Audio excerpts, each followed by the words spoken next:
This is David Noble, recording this week 6 lecture because I will be on annual leave and overseas during that week. So we're going to talk today about resourcing projects, and we're going to be doing it a bit ahead of time and recording it so that anyone who needs to look at that can do so. So we're talking about resourcing projects, and in particular, we need to remember that successful projects have a balance between technical and behavioural aspects. Yes, it's fantastic to make sure that we get people who are really good at budgeting, who are really good at scheduling, who are really good at making sure all the things in the project happen week after week after week. However, we also need to make sure that we get people who can behave well together, who can form a team that's a really high performing team. So we've got to get the right people on board. We've got to make sure that we get diversity in terms of our roles and diversity in terms of people and the way they think, and even potentially where they're from originally. And we also need to make sure that we understand those people and where their strengths and weaknesses are. So do they need development in various areas, in certain areas? And so therefore, if that's the case, as a project manager, it's our responsibility to make that happen. We also have to be able to work out how we're going to deal with work schedules, including overtime. So there's times when in a project we need to crash through some barriers, and they may be time related, and therefore we might need to work additional hours, longer days, weekends, etc. So how are we going to deal with that? And then we need to also estimate how much time it's going to take for people to actually undertake and finish each activity. And if we're working in a team that is spread over multiple locations, we need to make sure that we've got systems in place where those relationships can be nurtured virtually. Okay, so when it comes to working out what resources we need, including human, we need to work out how much of all the different types that we actually need. It's not just about how many bricks we need to build a house, it's actually how many brick layers we need to make that wall or build those walls in a certain time frame. So it's really important that we understand those things. So we also need to think about the support systems that underpin our project team. They might include things like accountancy systems or Gantt software and those sort of systems. They might include databases to capture information about our lessons learned and various things that are on the project. We mentioned this last week, but we also need to think about constraints. What are the constraints that mean that we have to make allowances for certain things? So it might be shortage of financial resources, shortage of time, restricted access to particular sites. All of those things become constraints about how we actually manage our project in the end.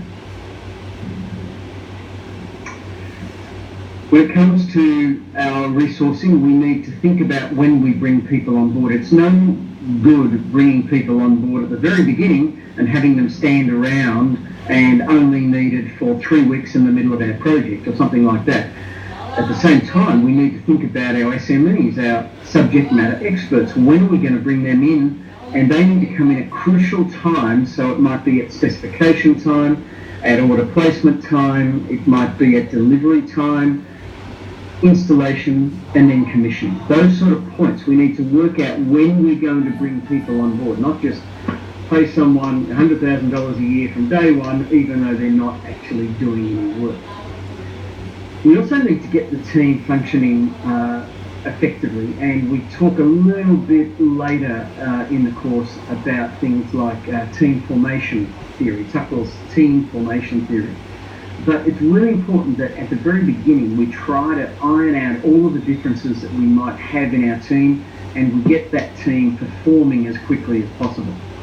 Not only do we want them performing, but we need to make sure that they want to keep performing. And when I say they want to keep performing, I'm talking about an intrinsic motivation rather than an extrinsic motivation. We don't want people to keep performing because they're threatened or because they're going to get a big reward for it down the track. We want people to keep performing because they get satisfaction out of doing what they're doing.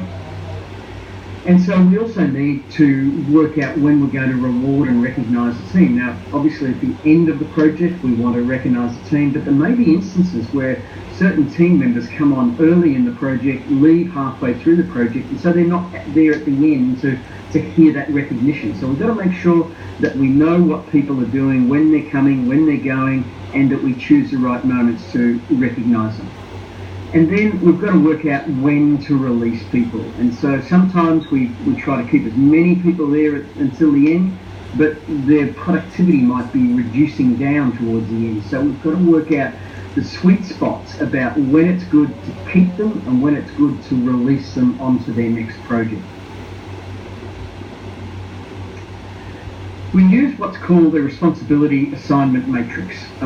So this whole idea of a RAM, and it comes out to a RACI, is designed to help us work out what needs to be done and when it's going to be done, and who will do it. Not when it's going to be done, who will do it. So the idea behind this is that we get all of the resources and we get all of the WBS, the work breakdown structure, all the activities that have got to happen, and that we assign the right a person to each one. And in project management, we work across 4 letters.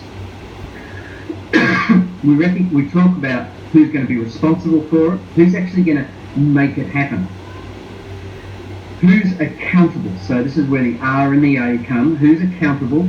Whose head will roll if this thing goes wrong? Now, one of the things that we need to remember is on most projects, there is a single person who's accountable. Often that's the project manager. It may be the project sponsor, but it's unlikely to be any of the other project officers, because at the end of the day, the project manager is the one who's responsible for who's accountable for this project. So just have that in the back of your mind.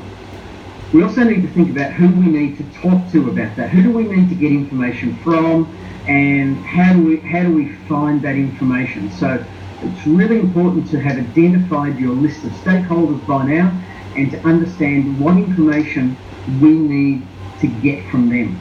And the other side of that coin is who needs to be informed about this. And remember, I keep banging on about making sure that we think wider than just the people that are directly in our view when it comes to stakeholders. We need to think not only about the people that will be affected by the project outcome, the project process, but also who think that they are affected by that.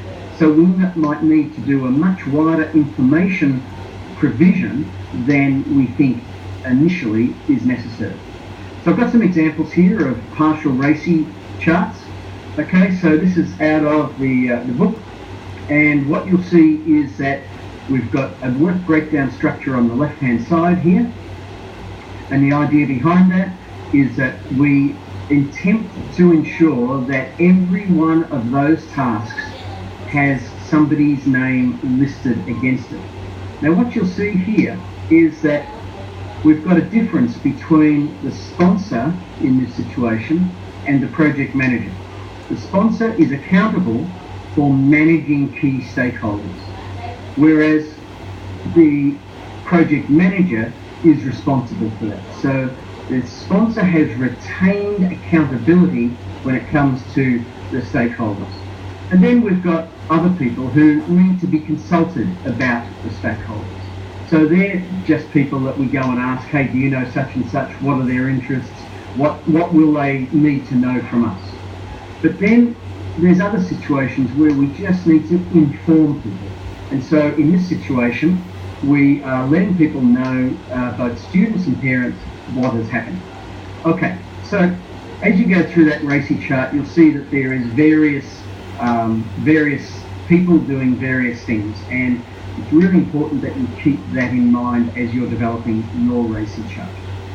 Now, you'll see that there's some common mistakes. Okay, in this situation, what you'll see is, what have we got here? Okay, so here we've said that the project team are going to be accountable for scope control. I'm sorry, the accountability for that is either with the project manager or the sponsor, okay? Project team is never accountable. The steering committee is informed, that's okay. Steering committee is consulted, that's okay. Informed again. Over here we have project team being responsible and accountable for schedule management. No, they might be responsible for schedule management, but it is the project manager that should be accountable for the schedule management. So here I've just picked up some of those things and moved them over. So you'll see that I've said that the project manager is now accountable in both of these situations, and these ones are just responsible for doing those tasks. Okay, so what we want to be able to do ultimately is take that WBS and put it into a Gantt chart. And what we want to do also in that Gantt chart, and we can do this with things like Microsoft